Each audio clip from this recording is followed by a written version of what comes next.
King Felipe VI's grip on Leonor's romantic destiny. In October 2023, Princess Leonor carried out a formal constitutional duty before Spain's parliament, reinforcing her role as heir to the throne. Moments like this invite a broader, often misunderstood question about how Spain's monarchy governs personal matters that intersect with public law.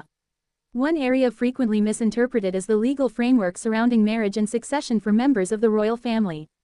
By the end of this video, you will understand what authority the Spanish Constitution assigns to the monarch in this domain, what it does not allow, and why this subject is institutional rather than personal.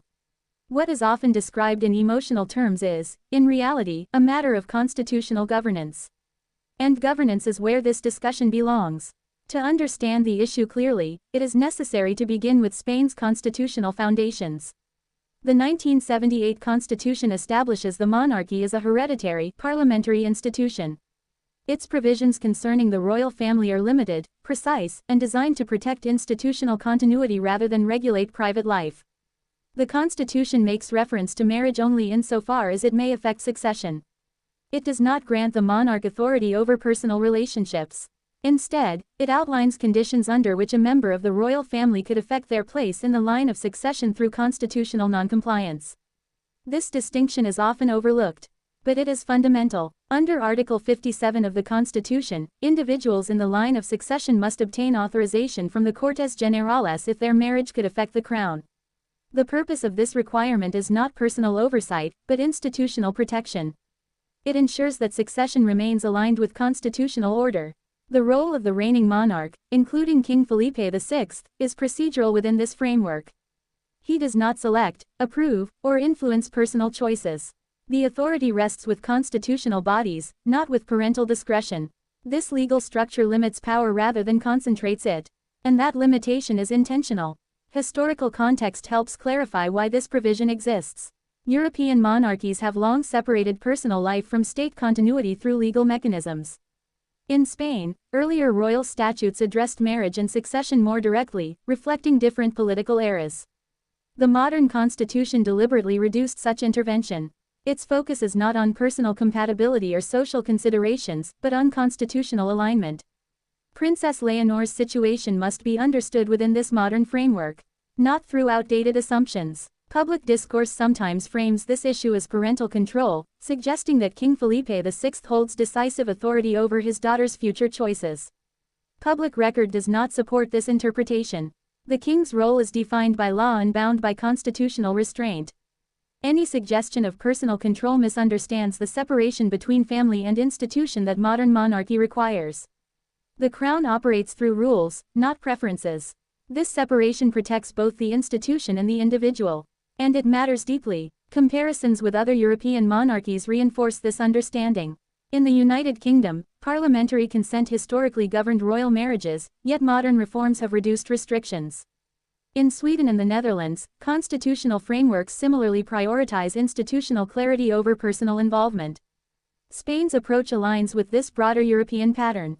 The monarch's role is symbolic and procedural, while democratic institutions retain authority over constitutional matters. The pattern is consistent, and consistency builds legitimacy. Princess Leonor's preparation reflects this legal clarity. Her education, military training, and public duties focus on constitutional responsibility, not personal circumstances. Public institutions treat her future role as defined and stable under current law. No public documentation suggests that her personal life is subject to unique or extraordinary control.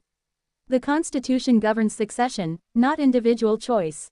This distinction is often misunderstood, but it is central to constitutional monarchy. Another source of confusion arises from language. Terms like romantic destiny imply personal narrative where none exists in public law. The Constitution addresses succession mechanics, not emotional or relational matters. By framing the issue institutionally, the conversation becomes clearer and more accurate. The monarchy's concern is continuity, legality, and neutrality, not personal decision-making. From a leadership perspective, this framework illustrates how modern institutions limit authority to preserve trust. By removing personal discretion from constitutional outcomes, Spain's monarchy reinforces democratic legitimacy. Princess Leonor's future role is protected by law rather than shaped by individual influence. That protection ensures continuity regardless of personal circumstances. This design reflects lessons learned over centuries. And it continues to guide modern monarchy. Looking ahead, any discussion of succession-related conditions would occur through constitutional process, not private decision. Reform, if ever pursued, would require parliamentary consensus and public approval. Until then, existing provisions remain clear and limited. They define process, not preference. This predictability is a strength. And it supports institutional stability. As public understanding improves, the notion of personal control gives way to constitutional reality. The Spanish monarchy operates within defined legal boundaries that prioritize the institution over individual authority. Princess Leonor's preparation demonstrates confidence in that system. And confidence reinforces legitimacy. The analytical takeaway is straightforward. King Felipe VI does not hold personal authority over Princess Leonor's private life. His role, like hers, is defined by constitutional limits designed to protect succession and democratic order. What is often framed as personal control is, in fact, institutional restraint. Leadership in constitutional monarchy is expressed through boundaries, not dominance. And understanding those boundaries clarifies the entire question. Only 1 in 10 viewers here is subscribed. If you value thoughtful insights into royalty and leadership, join the community.